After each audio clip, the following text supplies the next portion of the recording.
I'd like to tell you about the strangest secret in the world.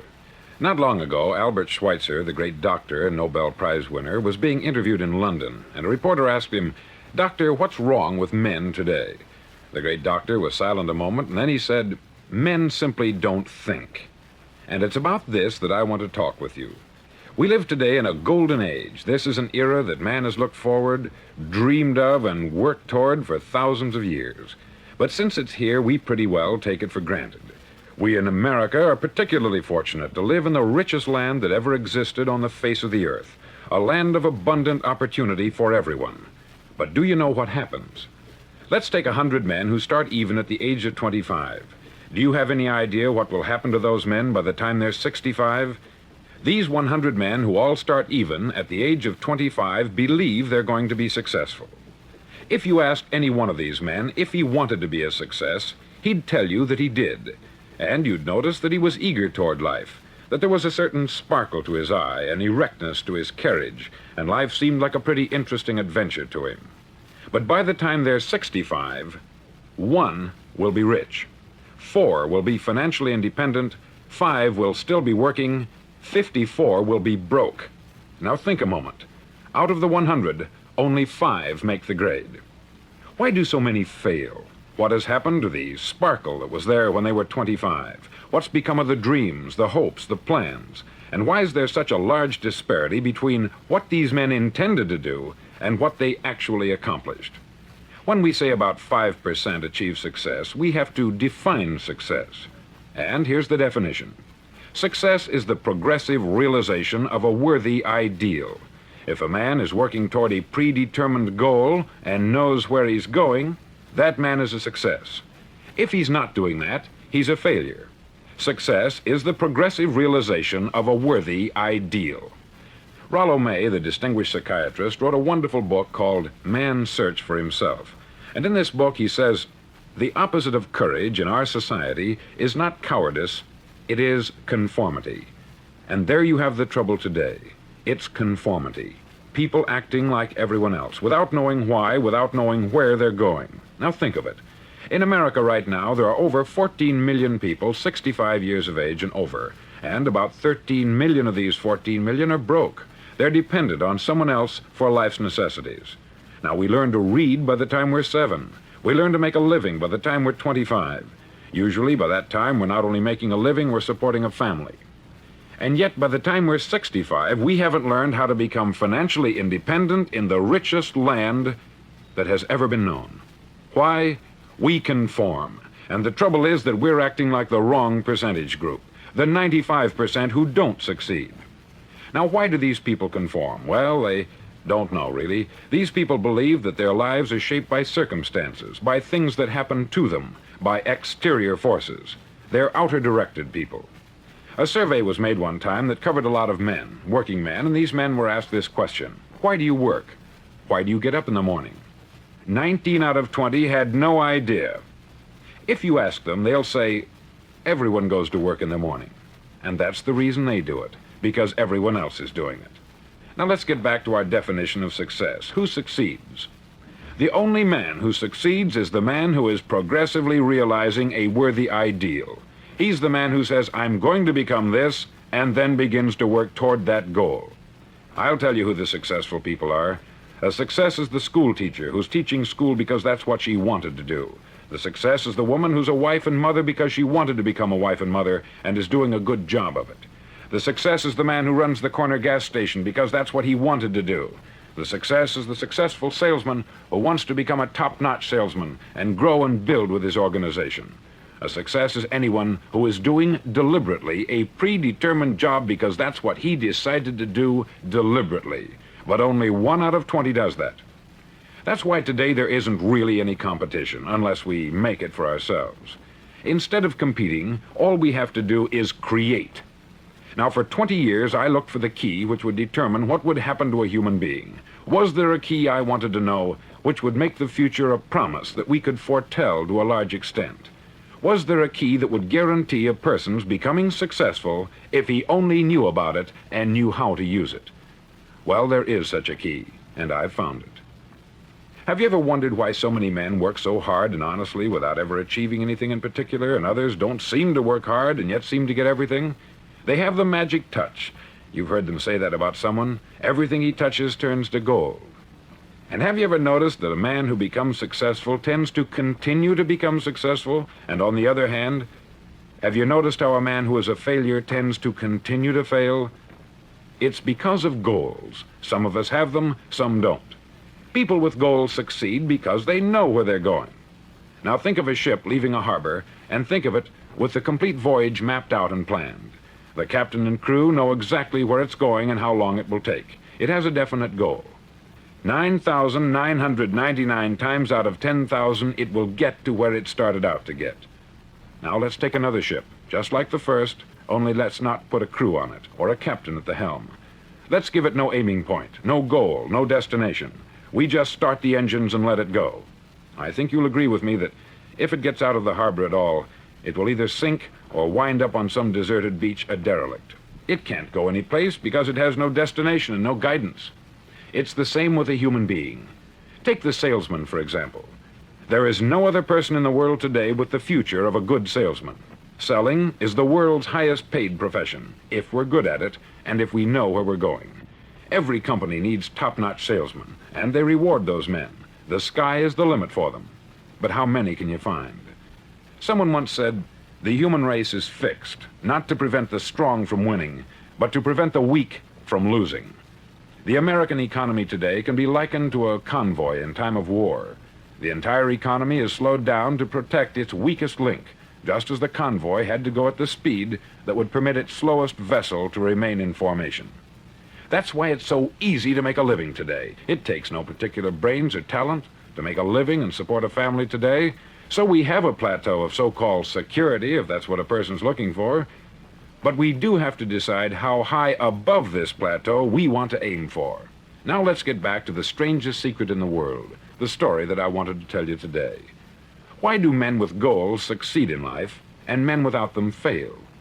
Well, let me tell you something which, if you really understand it, will alter your life immediately.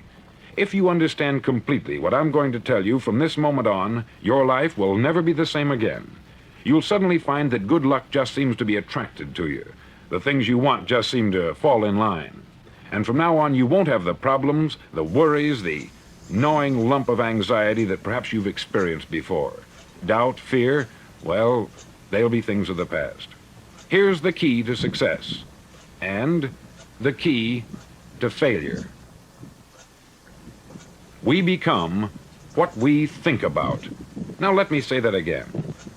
We become what we think about. Throughout all history, the great wise men and teachers, philosophers and prophets have disagreed with one another on many different things. It is only on this one point that they are in complete and unanimous agreement. Listen to what Marcus Aurelius, the great Roman emperor, said. He said, "A man's life is what his thoughts make of it." Disraeli said this, "Everything comes if a man will only wait. I have brought myself by long meditation to the conviction that a human being with a settled purpose must accomplish it, and that nothing can resist a will that will stake even existence for its fulfillment." Ralph Waldo Emerson said this, "A man is what he thinks about all day long." William James said, "The greatest discovery of my generation is that human beings can alter their lives by altering their attitudes of mind." And he also said, "We need only in cold blood act as if the thing in question were real, and it will become infallibly real by growing into such a connection with our life that it will become real. It will become so knit with habit and emotion that our interest in it will be those which characterize belief." He also said this, "If you only care enough for a result, you will almost certainly attain it. If you wish to be rich, you will be rich. If you wish to be learned, you will be learned. If you wish to be good, you will be good. Only you must then really wish these things, and wish them exclusively, and not wish at the same time 100 other incompatible things just as strongly." In the Bible you read, in Mark 9:23, "If thou canst believe, all things are possible to him that believeth." Dr. Norman Vincent Peale said this, "This is one of the greatest laws in the universe. Fervently do I wish I had discovered it as a very young man. It dawned upon me much later in life, and I've found it to be one of the greatest, if not my greatest discovery, outside of my relationship to God. And the great law, briefly and simply stated, is that if you think in negative terms, you'll get negative results. If you think in positive terms, you will achieve positive results. That is the simple fact, which is at the basis of an astonishing law of prosperity and success. In 3 words, believe and succeed. William Shakespeare put it this way: our doubts are traitors, and make us lose the good we oft might win by fearing to attempt. George Bernard Shaw said, people are always blaming their circumstances for what they are.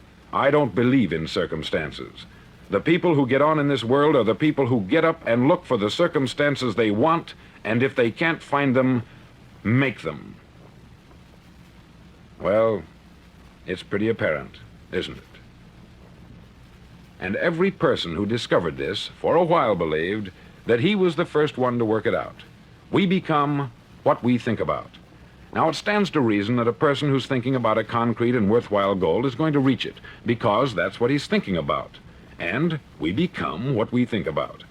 Conversely, the man who has no goal, who doesn't know where he's going, and whose thoughts must therefore be thoughts of confusion and anxiety and fear and worry, becomes what he thinks about.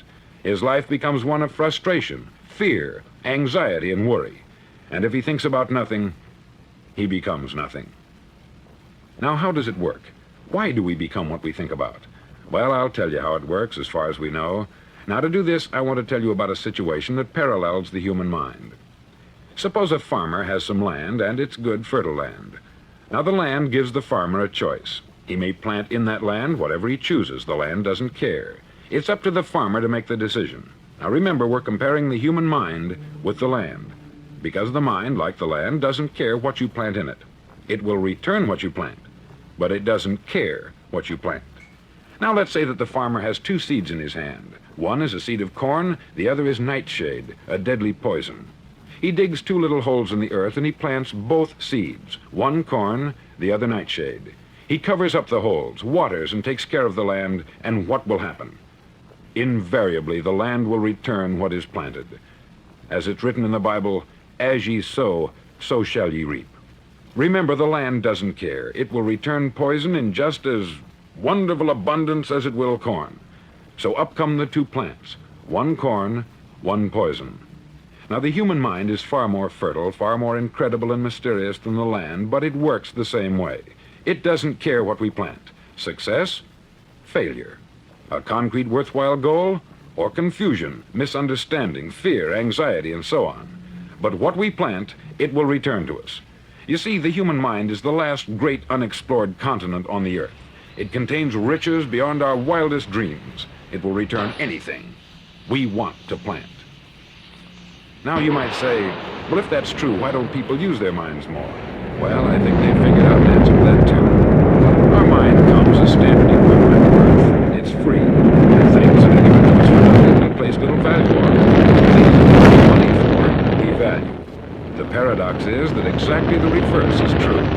Everything that's really worthwhile in life came to us free. Our mind, our soul, our body, our hopes, our dreams, our ambitions, our intelligence, our love, family, children, friends. All these priceless possessions are free, but the things that cost us money are actually very cheap and can be replaced at any time. A good man can be completely wiped out and make another fortune.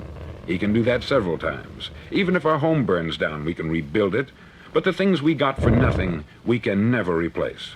The human mind isn't used merely because we take it for granted. Familiarity breeds contempt. It can do any kind of job we assign to it, but generally speaking, we use it for little jobs instead of big important ones. Universities have proved that most of us are operating on about 10% of our abilities. Decide now, what is it you want? Plant your goal in your mind. It's the most important decision you'll ever make in your entire life. Do you want to be an outstanding salesman, a better worker at your particular job? Do you want to go places in your company, in your community? All you've got to do is plant that seed in your mind. Care for it. Work steadily toward your goal, and it will become a reality. It not only will, there's no way that it cannot. You see, that is a law, like the laws of Sir Isaac Newton, the laws of gravity. If you get on top of a building and jump off, you'll always go down. You'll never go up. And it's the same with all the other laws of nature. They always work. They're inflexible. Think about your goal in a relaxed, positive way. Picture yourself in your mind's eye as having already achieved this goal. See yourself doing the things you will be doing when you've reached your goal. Ours has been called the phenobarbital age, the age of ulcers and nervous breakdowns. At a time when medical research has raised us to a new plateau of good health and longevity, far too many of us worry ourselves into an early grave trying to cope with things in our own little personal ways, without learning a few great laws that will take care of everything for us. These things we bring on ourselves through our habitual way of thinking. Every one of us is the sum total of his own thoughts. He is where he is because that is exactly where he really wants to be, whether he'll admit that or not. Each of us must live off the fruit of his thoughts in the future, because what you think today and tomorrow, next month and next year, will mold your life and determine your future. You're guided by your mind. I remember one time I was driving through Arizona and I saw one of those giant earth-moving machines roaring along the road at about 35 miles an hour with what looked like 20 tons of dirt in it, a tremendous, incredible machine, and there was a little man perched way up on top with the wheel in his hands guiding it. And as I drove along, I was struck by the similarity of that machine to the human mind. Just suppose you're sitting at the controls of such a vast source of energy. Are you going to sit back and fold your arms and let it run itself into a ditch? Or are you going to keep both hands firmly on the wheel and control and direct this power to a specific, worthwhile purpose? It's up to you. You're in the driver's seat. You see, the very law that gives us success is a two-edged sword. We must control our thinking. The same rule that can lead a man to a life of success, wealth, happiness, and all the things he's ever dreamed of for himself and his family, that very same law can lead him into the gutter. It's all in how he uses it, for good or for bad. This is the strangest secret in the world. Now, why do I say it's strange, and why do I call it a secret? Actually, it isn't a secret at all. It was first promulgated by some of the earliest wise men, and it appears again and again throughout the Bible. But very few people have learned it, understand it. That's why it's strange, and why, for some equally strange reason, it virtually remains a secret. I believe that you could go out and walk down the main street of your town and ask one man after another what the secret of success is, and you probably wouldn't run into one man in a month who could tell you. Now, this information is enormously valuable to us if we really understand it and apply it.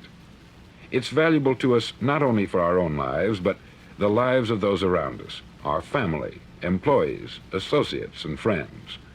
Life should be an exciting adventure. It should never be a bore. A man should live fully, be alive. He should be glad to get out of bed in the morning. He should be doing a job he likes to do because he does it well. One time I heard Grove Patterson make a speech, the editor-in-chief of the Toledo Daily Blade, and as he concluded his speech, he said something that I've never forgotten. He said something like this: "My years in the newspaper business have convinced me of several things, among them that people are basically good, and that we came from someplace, and we're going someplace. So we should make our time here an exciting adventure. The architect of the universe didn't build a stairway leading nowhere. And the greatest teacher of all, the carpenter from the plains of Galilee, gave us the secret time and time again. As ye believe, so shall it be done unto you."